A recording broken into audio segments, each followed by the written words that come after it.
You will hear a number of different recordings, and you have to answer questions on what you hear. There'll be time for you to read the instructions and questions, and you have a chance to check your work. All the recordings will be played only once. The test is in 4 sections. At the end of the test, you will be given 10 minutes to transfer your answers to your answer sheet. Now turn to Section 1. Section 1. You will hear a conversation between a sociology student who is doing research on the town's new community centre and a resident. First, you have some time to look at questions 1 to 5.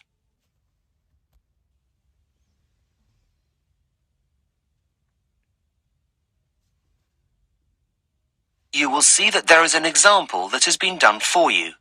On this occasion only, the conversation relating to this will be played first. Hi, good afternoon, sir. Excuse me? Could you spare a minute, please? Oh, hello. Sorry, I was in a world of my own. I didn't hear you there. No problem. My name's Katie, and I'm a second-year sociology student. We're doing a research project on the importance of community centres to local residents. May I ask, are you a resident of Malton? The answer is community centres. So, community centres has been written in the space. Now we shall begin. You should answer the questions as you listen, because you will not hear the recording a second time. Listen carefully and answer questions 1 to 5. Hi, good afternoon, sir. Excuse me? Could you spare a minute, please? Oh, hello. Sorry, I was in a world of my own. I didn't hear you there. No problem. My name's Katie, and I'm a second-year sociology student. We're doing a research project on the importance of community centres to local residents. May I ask, are you a resident of Malton? Yes, I am. That's perfect. Would you mind answering some questions about the facilities you use? It won't take very long. Of course. I'd be happy to answer any questions you have. Far away. Oh, great. Okay, the first questions are to do with you. So can I ask how old you are? We need to know for statistical purposes later. Well, I'd like to say 16, but I'm 59. 60 next week, in fact. Oh, congratulations for next week. Now I just need your postcode, and then we'll get started. Right. Well, that's an easy one. It's HA87UP. 7A8 HQP. Was that right? No, my dear. It's HA87UP. Right. Okay. Sorry for the confusion. That's quite all right. Now, what about these questions? Yes, let's get started. So, one of the most important things we need to know is which of the facilities you already use. Right, okay. Okay. What about computer facilities? Do you currently use public computers anywhere in town? Yes, I do. I go to my local library. Great. Just jotting that down. Okay. What about local sports facilities? Yes, I get down to the swimming pool at least twice a week. And education facilities? Are you currently attending any courses? Yes, I go to Spanish classes every Friday at the Further Education College. That's great. I must say, you're very active. Before you hear the rest of the conversation, you have some time to look at questions 6 to 10.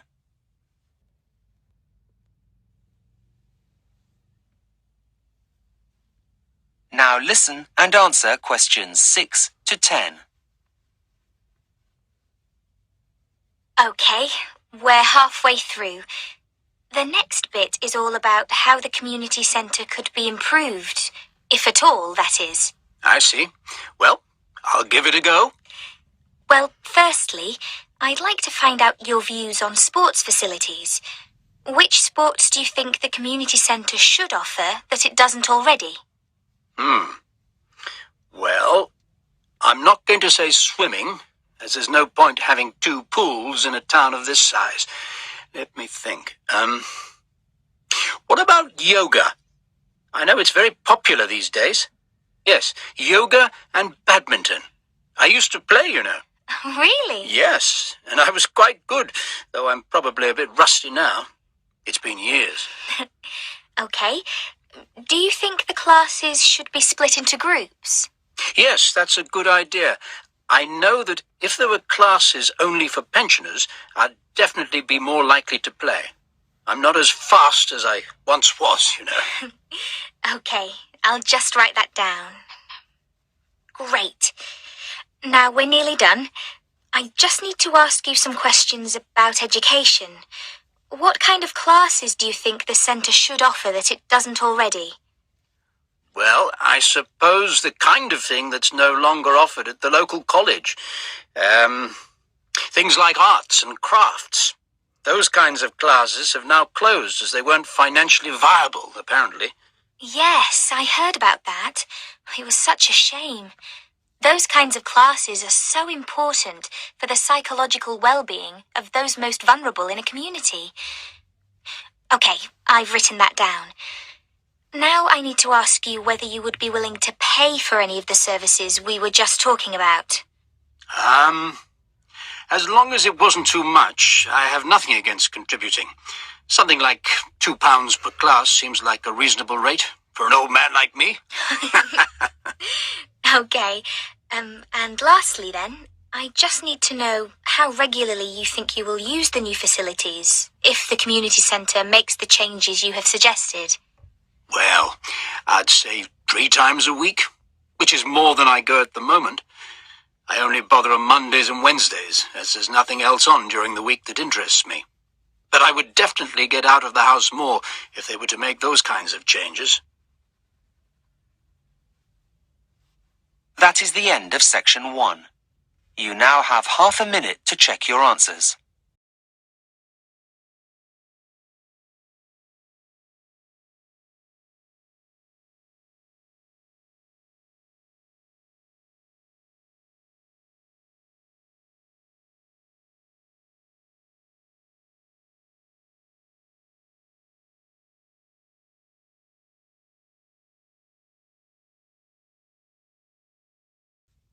Section 2. You will hear an audio tour for Hampstead in the City of London. First, you have some time to look at questions 11 to 15.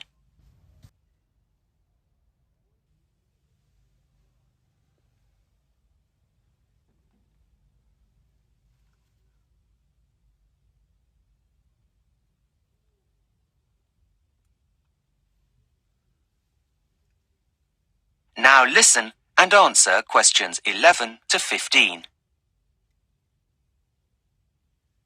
Hi and welcome to the Walking Audio Tour Service, which offers guided audio tours of over 30 walks around London.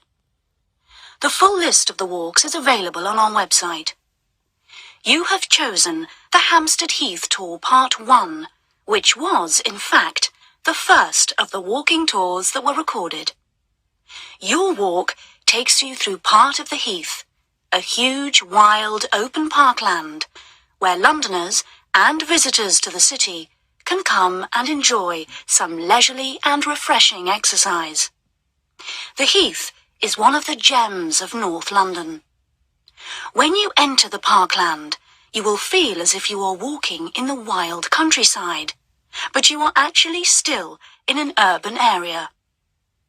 The walking tour begins here at the exit to Hampstead Underground Station, which is the deepest station on the London Underground system. We hope that you enjoy your experience, whether you are on your own or sharing your walk with a companion. So, let's begin your tour. We hope you enjoy it. If you turn right as you exit Hampstead Station and stay on the right-hand side of the road, the main thoroughfare, Heath Street, will take you up the hill to the heath itself. You are now walking away from the main shops and cafes in Hampstead Village, but you can return to visit these after your walking tour for some window shopping. The village is busy during the daytime and the evenings. Now back to Heath Street. As the road winds northwards up Heath Street, you will pass some shops and restaurants on your way to the heath. When you reach the top, the first part of the heath that you will see on your right is the Vale of the Heath, which has some spectacular houses built on the heath itself beside a large pond. If you go along a little further, you will come to a fork in the road, where one road, North End Way, turns to the left and goes northwest away from the heath. And on your right is Spaniards Road, which turns northeast, cutting through the parkland. Walk along this latter road a little way and look for the first opening on your right, where a path leads you down into the wild parkland. As you descend along the pathway, you will find that the noise of the busy road that is just on your left disappears completely. You might want to take off your headphones to enjoy the delight of the sounds of the parkland. Don't imagine that there is only silence. There is the noise of the trees and the wildlife that lives there. As you walk along the path, you will come across several paths coming from the right to join the path that you are on. But keep going until you come to the first fork in the path. Now take the path that goes to your left. Before you hear the rest of the audio tour, you have some time to look at questions 16 to 20. Now listen and answer questions 16 to 20. You can either walk through the woods and enjoy being among the trees, or you can savour the other charms the heath has to offer. You are now at Kenwood House, which is a museum open to the public. It has been used as the setting for several well-known films, and is used as a venue for a wide range of functions. For some light refreshments, there is the cafe at Kenwood House. Below Kenwood House itself, you can see the grassy slopes, which are an ideal place for picnics, and for children to run around and play games. Just beyond this picnic area is an open-air stage where music concerts are held in the summer months. You might even see the stage being prepared for a concert while you are there. You might want to explore this part of the heath at your leisure. But before you leave the heath altogether, there are two other notable features that are worth visiting. On the east side of the heath are several large ponds for segregated and mixed bathing. And if you would like a view of London, you can visit Parliament Hill, which gives you a good panorama of London that is in fact protected by law. That is the end of section 2. You now have half a minute to check your answers.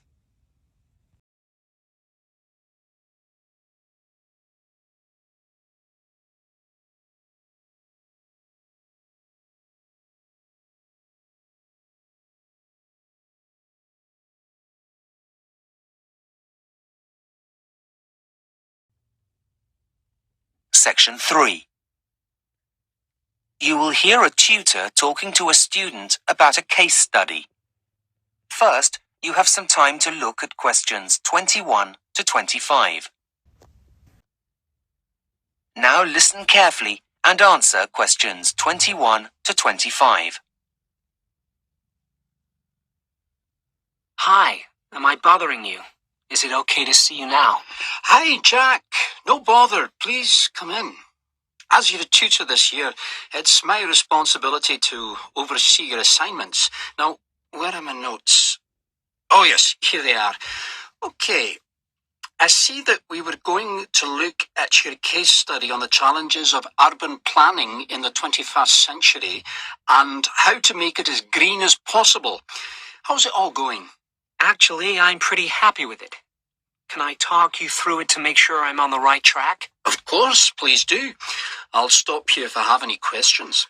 Okay.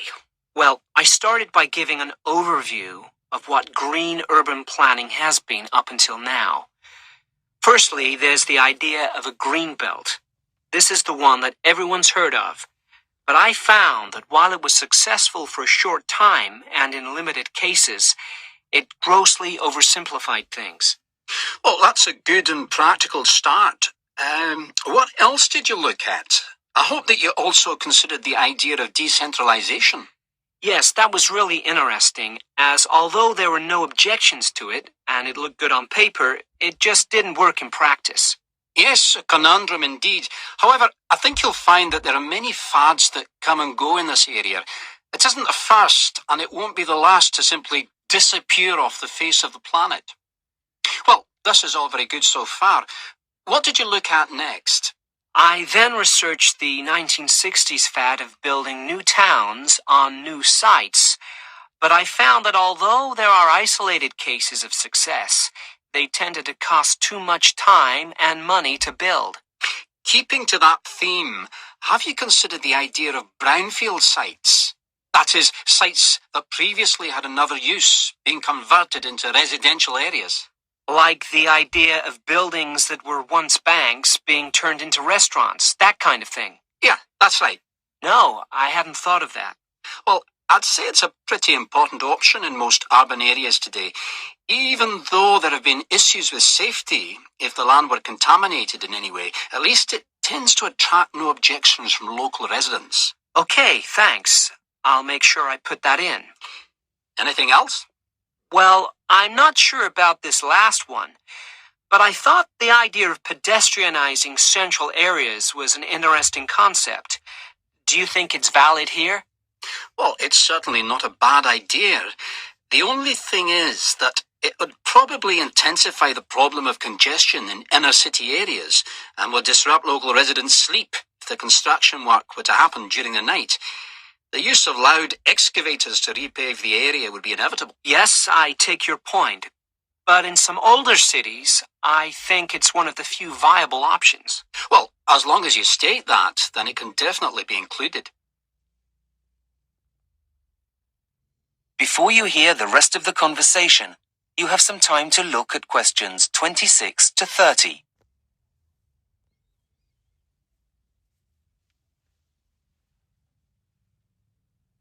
Now listen and answer questions 26 to 30. Okay, so that's my introduction to urban planning sorted. But now I come to the main part, which is the case study. It was really difficult to choose, as there are so many good examples. But in the end, I settled on Curitiba, which is the capital of the South Brazilian state of Paraná. Ah, yes, nice choice. How's the research coming along? Well, to be honest, I'm finding the amount of material a bit too much. There's such a diverse range of statistics that it makes it almost impossible to be selective. Well, tell me a bit more about what you discovered, and then we'll see if we can come up with a plan to tackle the problem. Well, it's fascinating.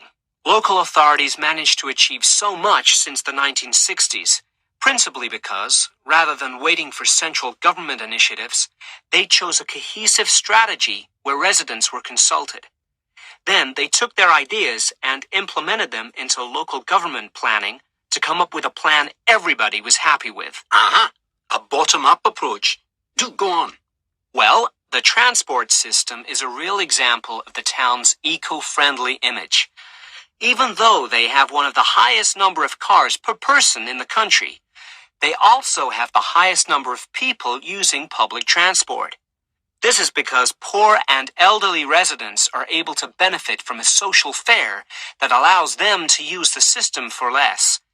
This has led to low levels of pollution, which also encourages citizens to use bicycles more. Well, that's really impressive, Jack. Well done. But I do have some suggestions to help you with finalizing your case study. Please. If you're going to prove Kurichiba's success, you need to refer to specifics. You mentioned pedestrian-only areas in your introduction. How about that? Yes, okay. And what about the amount of parking for all of those cars? I didn't come across that in my research, but I can look it up. Yeah, I think it's important. And what about considering where people live in relation to their place of work?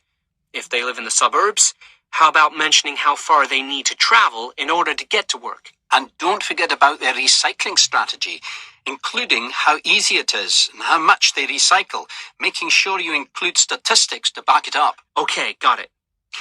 All in all, Jack, you've really done your homework, and I very much look forward to receiving your final draft. Thanks, Professor. You've been a great help. That is the end of section 3.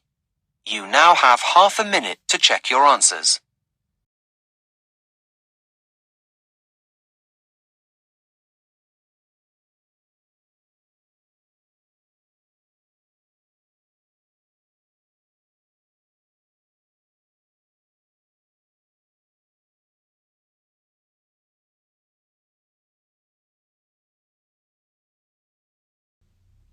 Section 4.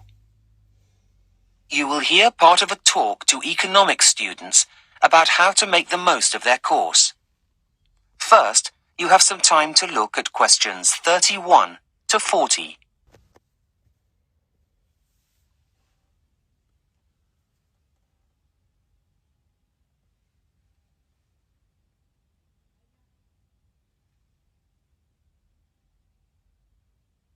Now listen carefully and answer questions 31 to 40.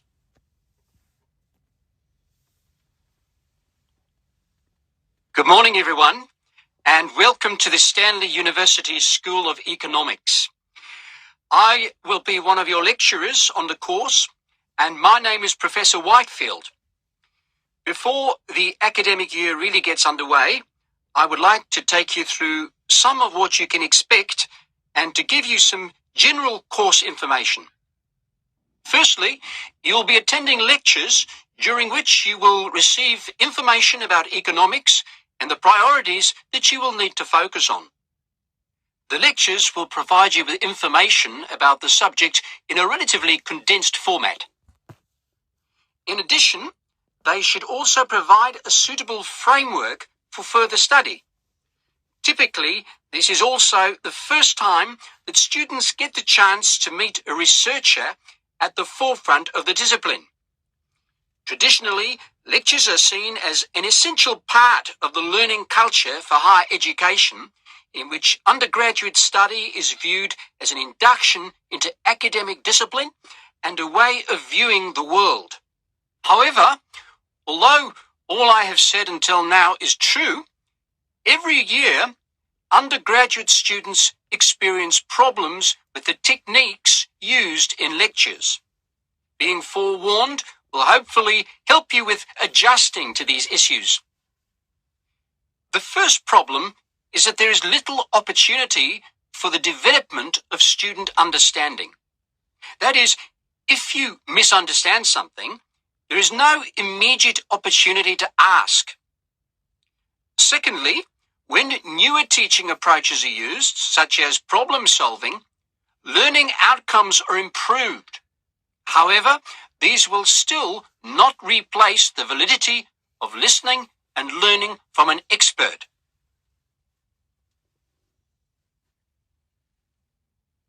Now, before you start despairing, there are several things that you can do in order to make the learning process and consequently your student life at the university easier.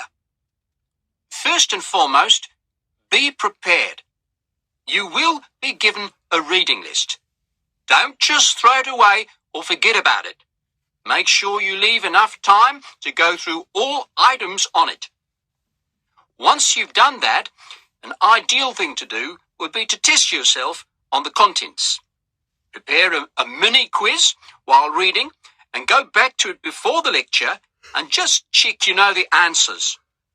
Now, for most of you, this won't be the first time that you're studying economics, but you may have taken a gap year or had a period of time working. If this is so, and even if it isn't in fact, it always makes sense to go back and refresh your memory on those relevant theories you learned about before, as we'll definitely be referring to them. Okay, there are just a couple more ideas I'd like to suggest before I'll take any questions you may have. We are lucky enough to be living in a digital age, so use resources like the web to do some extra background research. There's no shortage of information nowadays, but just be sure that you're using reliable resources. Finally, and this is an important one, make sure you discuss ideas with your peers. They're in the same boat as you are after all, and you'll probably find that it helps make your learning more memorable. All in all, take charge of your learning and you'll find that you succeed. Now, do you have any questions before we go on to the next? That is the end of section 4. You now have half a minute to check your answers.